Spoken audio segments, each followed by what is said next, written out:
Mohon nasihatnya karena akhir-akhir ini ana malas beribadah. Baca fadilah ibadah yang anda mau lakukan. Saya sudah pernah ajarkan ini. Mau rajin sholat malam, baca hadis tentang sholat malam. Mau rajin sedekah, baca hadis tentang sedekah. Kita punya hak secara syar'i menanyakan saya dapat apa kalau saya kerjakan ibadah itu. Boleh, nggak apa-apa. Karena memang Allah yang menjanjikan itu, ya kan? Coba baca buku hadis, fadilah sholat duha, fadilah sholat sunnah, qabliyah, rawatib, fadilah sholat wajib, duhur, asar, maghrib, isya, fadilah bakti dengan orang tua, fadilah haji dan umrah, fadilah sadaqah, fadilah puasa Ramadan, fadilah.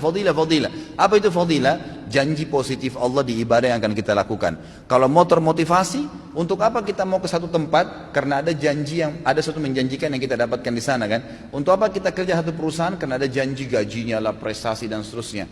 Begitu, manusia memang kalau dijanjikan baru mau bergerak. Maka wajar kita baca janji Allah di ibadah itu kita akan termotivasi. Yang kedua, jauhi semua fasilitas maksiat. Karena semua yang membuat orang malas ibadah karena ada dosa. Selama antum masih terlibat di dosa sekecil apapun, maka akan mudah sekali tergelincir untuk malas ibadah. Tergelincir itu. Saya sudah pernah jelaskan. Ibadah punya kenikmatan, dosa punya kenikmatan. Tapi nggak bisa disatuin. Nggak bisa disatuin. Tidak bisa disinkronkan, tidak mungkin. Harus pilih salah satunya. Seseorang, saya kasih contoh. Seorang wanita terbiasa pakai jilbab, rapi. Dia sudah merasakan nikmatnya ibadah itu. Tiba-tiba kedatangan satu orang laki-laki di rumahnya, sepupunya atau yang bukan mahramnya, lalu dia kelihatan tidak pakai jilbab. Bagaimana perasaan dia sebagai muslimah? Merasa berdosa, merasa bersalah. Kenapa tadi rambut saya dilihat ya? Kenapa?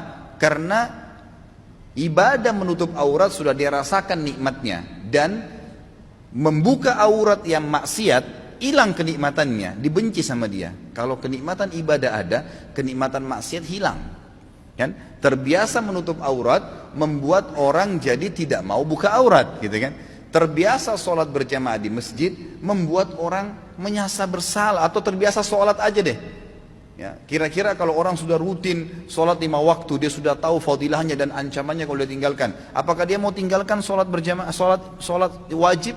Nggak mungkin, gitu kan? Karena kenikmatan ibadah ini sudah ada. Tapi kalau kita balik, kalau ada orang merasa nikmat dengan maksiatnya, nikmat dengan telanjang di depan orang, nikmat dengan kebohongannya, nikmat dengan harta rampasan, riba, haram, kezaliman, nikmat dengan zinahnya, maka pasti kenikmatan ibadahnya hilang. Mustahil bisa khusyuk. Biar dia mau tutup matanya, biar dia mau paksain, nggak bisa. Bangun sholat malam pun susah. Oh, sholat 5 waktu aja berat, mungkin cuma seperti orang kumur-kumur dan buru-buru kalau dia kerjakan. Nggak bisa. Makanya kata kunci yang kedua adalah jauhi kemaksiatan. Maka kenikmatan ibadah akan didapatkan. Yang pertama, bekali diri dulu dengan ilmunya. Dapat apa nih kalau saya sholat malam, kalau saya sedekah, baru kemudian jauhi semua fasilitas kemaksiatan. Yang ketiga, ini nggak kalah penting. Bentuk komunitas yang soleh dan soleha. Berteman, bersahabat dengan orang yang ahli ibadah. Nggak bisa. Antum mau rajin sholat malam tapi bergaulnya dengan orang yang tiap malam di karaoke sama diskotik. Nyambung nggak? Nggak bakal nyambung itu. Tapi kalau orangnya memang tidurnya habis isya langsung, atau dari majelis ilmu seperti ini terus bubar, Masya Allah, nanti malam ya saya miss call jam 3 kita tahajud ya, ngingatin temannya, pasti. Atau ngomongannya tentang apa? Kayak majelis ilmu seperti ini kita 2 jam, 3 jam duduk, apa yang kita bicarakan? Kalau Allah, kalau Rasul, kisah orang saleh, tulisi pendapat para ulama, ada kenikmatannya, gitu kan?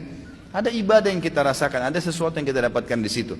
Maka teman-teman yang terbiasa dengan ini, nanti dia akan bilang lagi, kayak minggu depan itu, atau mungkin hari Senin ada ustadz ini loh di masjid ini, oh ada ustadz ini di sana kalau pagi, oh ada tablik akbar nanti di sana, oh ada CD-CD-nya Ustadz Khalid tuh di situ, ada ceramahnya si Ustadz Fulan ini di sana. Jadi yang dibahas itu kan, yang dibahas masalah itu.